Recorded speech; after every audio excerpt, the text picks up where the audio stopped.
You are in a swamp in Chankwanzi district, central Uganda. All around you in this pool of water is the next generation of the deadliest animal on Earth, the mosquito. Transmitting malaria and other diseases, the mosquito kills more than 700,000 people every year. In sub-Saharan Africa alone, 194 million people suffered from malaria in a single year. The larvae feed on microorganisms and draw breath by lying horizontally on the water's surface. Pulsating and growing, they mutate into comma-shaped pupae before transforming into adult mosquitoes. Finally, they are ready to open their wings and take flight.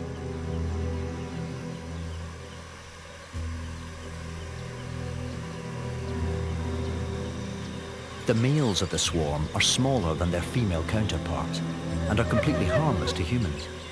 It is only the females who have a deep-set attraction to human blood, seeking it out to nurture their first brood of eggs.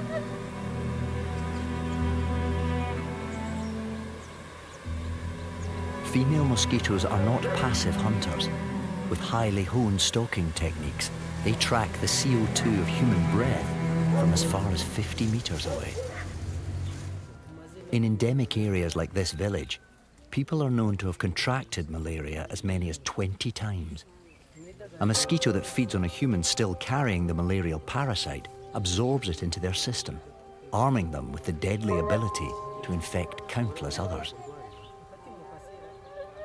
Standing on the front line of this attack are local men and women like Vianney, a volunteer community health worker.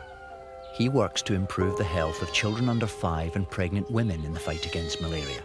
These are the most vulnerable in the face of this deadly disease.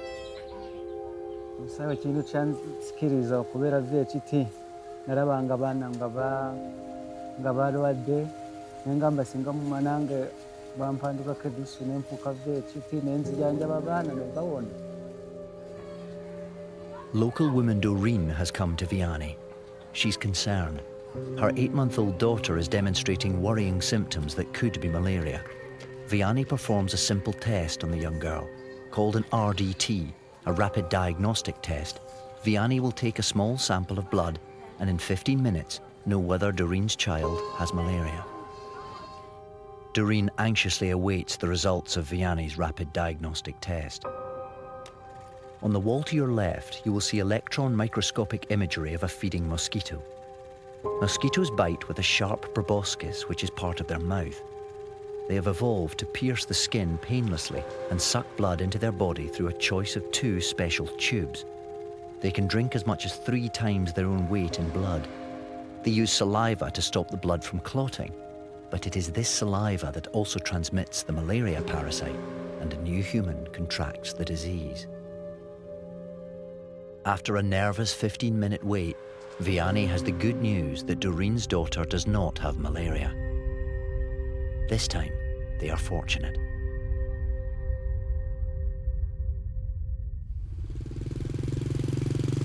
In remote villages like Doreen's, the only option for more advanced cases is to travel to the district health centre.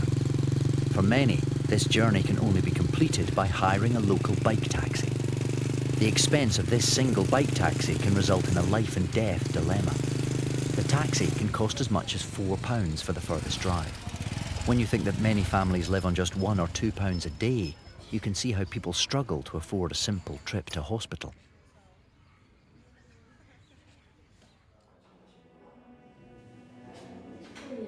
First in line sits Sylvia with her 3-month-old daughter Juliet. At her age, Juliet is too young to be treated and tested in the community by volunteers like Vianney. Little Juliet is a serious concern. She is clearly demonstrating typical symptoms of malaria and is quickly seen by Dr. Mayango. When people come to the health center too late, they come with very severe complications that could easily lead to mortality or morbidity. Juliet's blood is taken and rushed through to the lab. The results will take 20 minutes. Sylvia faces a tense wait. As you saw, the child was very fragile, weak, could actually barely cry when we bled the child. If they fail to improve, then they can easily die.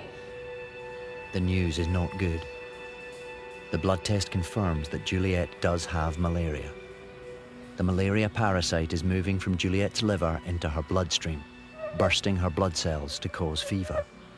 But fortunately, Sylvia acted fast, and with the right treatment, the prognosis is good.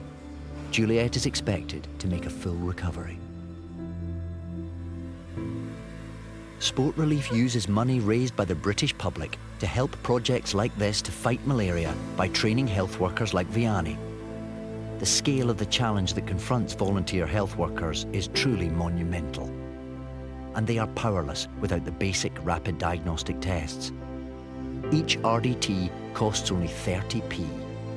So for just £3, you can provide 10 tests for children under 5 and pregnant women. To donate £3, text TEST to 70703. This service is for the UK only. Text costs your donation plus your standard network message charge, and 100% of your donation will go to Sport Relief. You must be aged 16 or over, and please ask the bill payer's permission. For full terms, go to sportrelief.com/SMS.